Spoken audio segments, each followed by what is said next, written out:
Good morning. Claire here in the Pacific Northwest Puget Sound area, Zone 8B, and it's June 1st. It's a new month, and so many things are just so alive and full of just the will to live right now. So I want to just take you on a quick tour of maybe not the entire garden, but a few things that are just really at their very best peak right now, and so that you can enjoy them along with me. And then we'll see just a few things that are not so great in the garden and some things I got to do this week. So let's go. I have to start over here with the sunset roses because these are, I think, everybody's favorite that ever comments. They're just always so in love with the colorway, and I just thought it was so fun that these snapdragons are basically their cousins color wise, and I didn't plan that. They just happened to be that color. It was a surprise. And see, this is a fairly newly opened one. See how yellow it is with the pinky orangey edges. But then here are some that have been open for a while, and they are more pinkish reddish color. Hi there. And these are just, here's some that are about to open. And this one has been open for a while. And then look at these. These are kind of unique to me. I don't know if these grew last year or not. I can't remember. But they're like so hot pink, reddish pink with this yellow center. These little snapdragons. I don't know what particular variety these are, but they are so pretty. And then here are these purple ones. Purpley pink, fuchsia colored ones. I love them. The lighting is not super wonderful over here right now, but I have to show you guys this rose bush, and I do love this color. It's such a a deep red with tinges of hot pink. It's just so lovely and so dramatic, but it's a once bloom and then it's done for the year kind of thing. So there's still some little budlets that haven't opened up. So it'll have continuous blooms probably for about another month.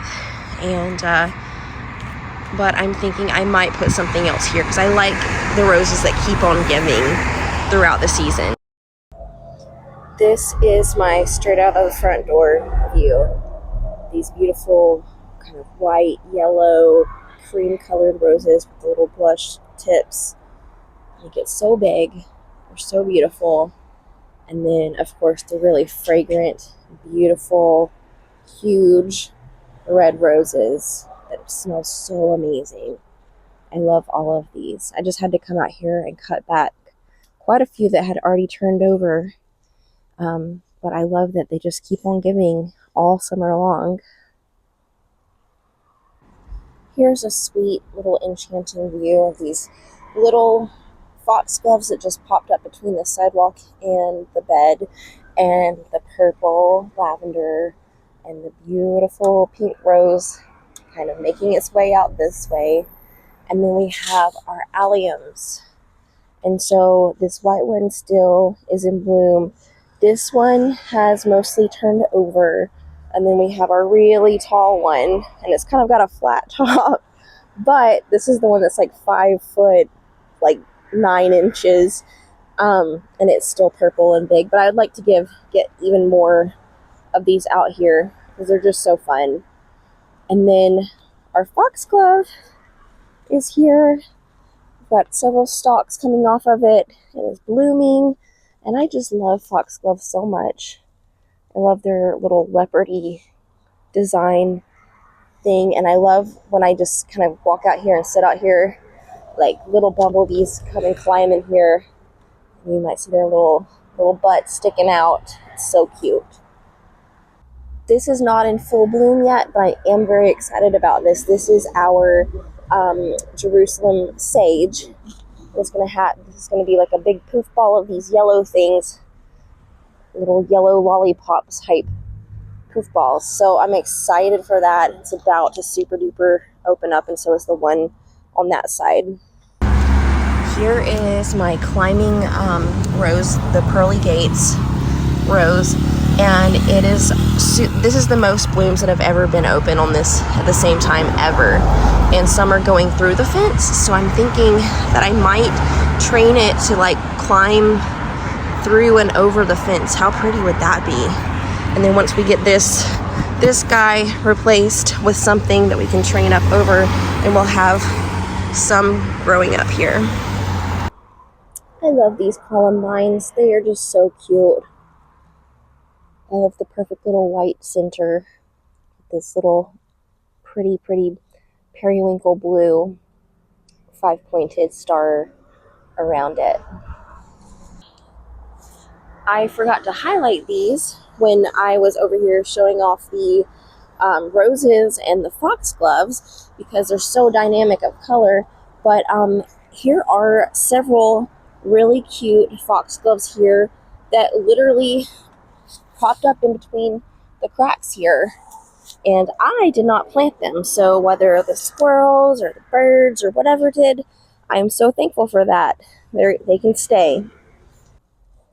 All of our raspberries are just so full of little fruits that are waiting to ripen up, and we'll have a little harvest, and it'll be so fun.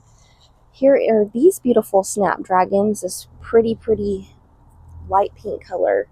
I love it, but something sad has happened to these over here. I had to pull out an entire plant out of here, and I tried to cut these back, but there's some kind of fungus that had gotten on the leaves here, and I just kind of left it because these had not fully opened up yet, and they looked like they were going to bloom and be beautiful like this. So I'm going to severely cut back this plant, and it may not survive it. So, and then I'm going to put some more snapdragons, the smaller ones that I'm growing in here to kind of make up for it. But it won't be big and bulky like that. I won't show you all the seedlings because they're growing. That's all we need to know about that. But I did want to show you this yarrow. I need to stake it because it's flopping over. But here is, of course, this white yarrow. But here's this light pink yarrow. And so let me hold it up to a white so you can see that there is a color difference. Isn't that cute? It's just such a baby white, light pink color. And then we've got some ladybugs here, and it looks like some other kind of beetle in there, but I just love every time I come out of here, there's like multiple ladybugs throughout this plant, and I find the little larvas and pupas and all the things. So this is keeping our roses healthy. Oh, here's a little bee. Hello, little bee. I won't spend a lot of time over here because it's kind of a mess. We are finally cutting back some of our hedges here. As you can see, they are massively tall, way too far gone, and there is leaves everywhere. So I don't want to plant anything in that last row, or really anything else here or right there, because I'm afraid, limbs are going to fall and stuff. So once we get that done, it's going to be on for this area. I'm going to plant so many of my seedlings over here. And here are the dahlias that have popped up from the tubers that I put over here. I don't know what varieties they'll be, so that'll be a fun surprise. But I was just letting everybody know I've already pinched them. So, see here. It's already sending off two little side shoots as you want it to do. So if you haven't pinched your dahlias, you might want to see if it's time to do that for yourself. Here's a fun update. Here's our PTP, and I was worried that it was going to be too hot over here for them, and that they might not thrive, but they're already just growing so good. Here, trying to get them over to the sticks and stuff, but all the way around. And then some of them, the peas are going slow, but the beans are taking off. So either way, we're going to have a lot of pods of peas and beans growing up this place in no time. This little area I don't show off that much, but it's got all the calendula, but it's also got some snapdragons popping off over here, and a lot of gladiolas are popping up. They must have divided because I only planted like one right there last year. So that'll be exciting soon. And we've also got some dahlias in this area that will hopefully get big and bushy and cute. And I've got one zinnia that I bought from a plant sale over here. I had to show you guys something I'm excited about. This is a raspberry plant, and I've had it for either 2 or 3 years, and the other seasons I've had it, it's been in a pot, and a big pot, but I needed that pot at one point, so I took it out and I planted it straight in the ground. And this is the first year that we have gotten the hope, at least, of some little raspberries. So that will be so fun to harvest that from our own backyard this year.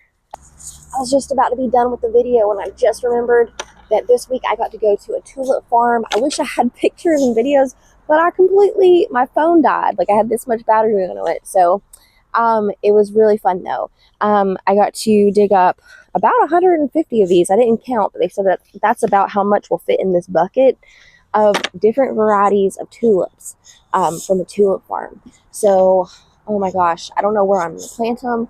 Come fall time, when it's time to put them in the ground, I'll probably ask for your input. But I have kind of a small yard, so there's going to be tulips everywhere, and I'm not complaining about that. It will be beautiful. So with that being said, thank you so much for coming along so that I could share with you all the pretty things in my yard right now. If you want to subscribe so that you can see all the other things popping up, opening up, feel free to do that. I'd love to have you. And if you enjoyed this tour today, be sure to give a like. So y'all have a great day, and I will see y'all next time.